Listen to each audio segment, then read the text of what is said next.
Hello, this is the Radio Geek from Radio Geek Blades, and I'm here to tell you about the trip that I made down to see Byron Kennedy, and then Saturday, June 14th, we went to the case event at Red Hill Cutlery, and it was the Timeless Traditions Tour, the 2025 tour, Red Hill Cutlery, and this is the hat pin that I got.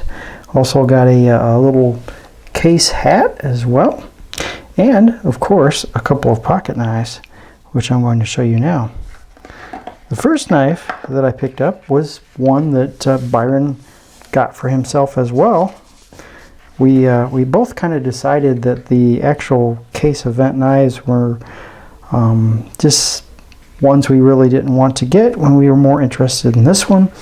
And this one is the it's an event knife, but it's their bourbon barrel white oak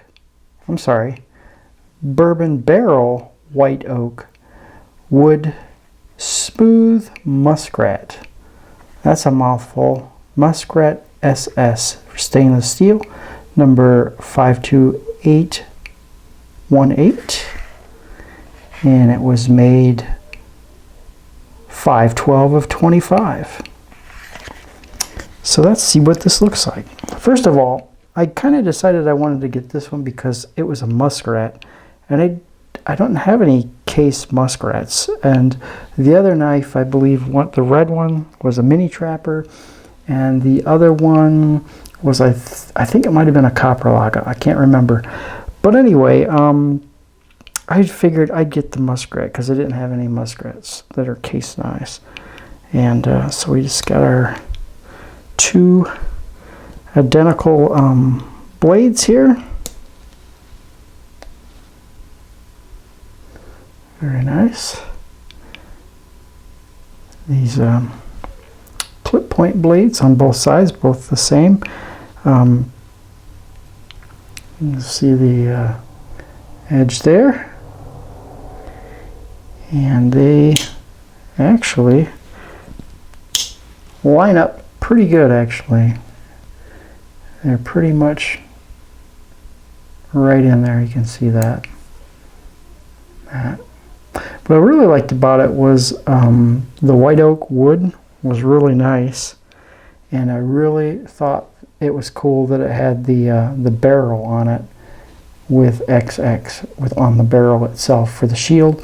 I thought that was really neat, and I just liked the way it looked, and it was a muskrat, like I said, that I didn't have a case muskrat. Now I believe the copper lock one that they had there, it was a case event knife for the event. I think it was like $129, and the mini trapper was $100, and this one I believe was $92 or $94. So they were kind of all right in there. I guess the mini trapper and this one were pretty comparable in price, but the other one that they had there was a bit more. So I decided to get this, and I'll tell you, me and Byron were there, and we looked around the store. We went our separate ways and kind of looked at different things, and kind of met up in the store a few times and discussed what we had seen. And I'll tell you, I mean, I know Red Hill is the biggest cutlery store that I've been to. I know Smoky Mountain Knife Works is bigger, but I'll tell you, there's so many choices, so many knives in that store. You just go dizzy. You just can't figure out what you want to look at. And of course, it was busy because it was the event, and there's lots of people there. So, you know, I only had them open a couple of displays to take a look at things. I mean, I would have liked to have kind of just check things out maybe, but I felt that if I really wasn't really thinking about buying it, I'm not going to bug them to open up the cabinet kind of thing. But it was nice to look at them all, and it was a lot of fun. So I got this knife at the event, and Byron was very kind, and he gifted me this knife here, this buck knife. And this one is for their Bourbon and Blades event coming in September. They already have the knives for the event there. And this is a buck canoe pattern. It says bourbon and blades, bone, canoe. And then it says Red Hill Cutlery. September 30th of 24 was when this guy was made. Now this buck is a Chinese-made buck. It's not a U.S.-made buck, but that's okay. I don't have a problem with that. And it's a really nice one. It's got a really nice bone with a jigging on it, and very nice bolsters. And on the big main blade, I don't know if you guys can see that, it says Bourbon and Blades 2025, and it says buck 389. So this is a canoe, and this is the main blade. Very smooth. I got a smaller blade on the other end. It does not have anything written on this blade, but the main blade does say Bourbon and Blades on it 2025. And we have the buck shield, and really well built. I mean, Chinese or not, I mean, it's a really nice knife. I really like it. And I thank you, Byron, for this. It's very generous of you, and I appreciate it, and I thank you very much. Speaking of that, this knife, I took it out of the box, and I checked it out. I checked it out on a piece of paper, and it just sliced through paper, no problem whatsoever. Perfect. Not a thing wrong with this. The blades, they look good. They're all pretty centered there, you know. Fit in there very nicely. Back spring is great. Transition's nice. I mean, yeah, you can't ask for better, really. I mean, it's really well built, really nicely done. The case, you know, the blades are in there nicely and everything, and there's no blade rub that I can detect, but the knife blade itself had so many burrs on it, I couldn't even cut through a piece of paper with it. It was just a bunch of burrs. And I have a little field sharpener, what's it called? The name just escaped me right there. But anyway, I've got a little field sharpener, and I had to work on both of these blades for a little while to get all those burrs knocked off and sharpened up. Now they're razor sharp now. I got no problem with them. They got a nice edge on them.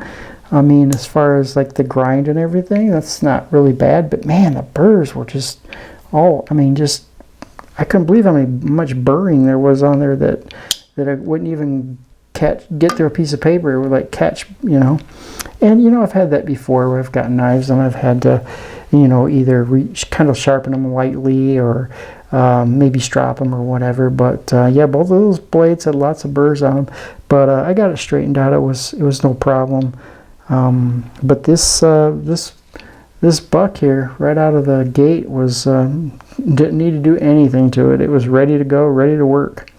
So, but they're both really nice knives. I really like this white oak, and the buck has really got a nice jigging and bone on it. Really like it. I would have liked to have maybe picked up a couple more knives, but I just really couldn't decide. You know, there's a few things that I was kind of thinking about, but I didn't know if I really wanted it. There was one brand of knife that I looked at that I hadn't seen before, hadn't heard of them.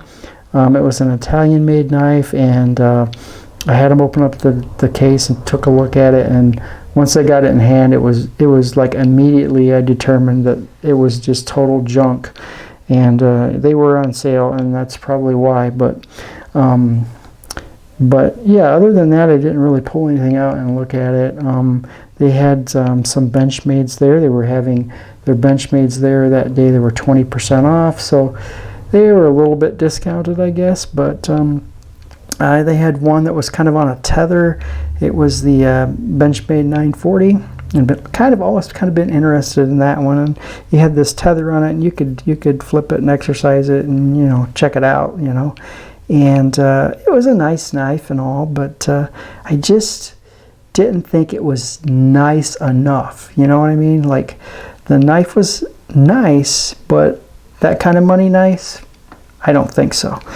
But, you know, maybe down the road I'll eventually get one, but at least I got to check one out, you know, kind of in hand. So anyway, it was a great time. Got together with Byron on Friday night. We had dinner and talked for a while. We watched some YouTube videos and had to get to bed because we had to get up early and head on the road to Red Hill, because Red Hill is about another 2.5 hours south from where Byron is, so it's still a bit of a drive from his place. So we got up early and hit the drive-thru, got a breakfast sandwich, and got down there and checked it out. It was really a cool store. I was really just amazed by all the different knife brands that were there.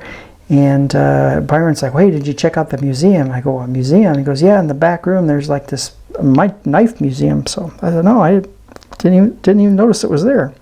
And sure enough, in the back of the store, there's doorway you go through, and there's a pretty decent sized room, and it's got all kinds of knives and really super old ones. And they had time cards from like people that had worked at Case. They had all different kinds of knives from all over, and a lot of history, a lot of just a lot to look at, a lot to take in for sure. So if you do go to Red Hill Cutlery and you're going to go check out some knives, make sure you check out the museum in the back room, because that's really neat. It really is got a lot of treasures in there, and it's really worth sticking around for and checking out.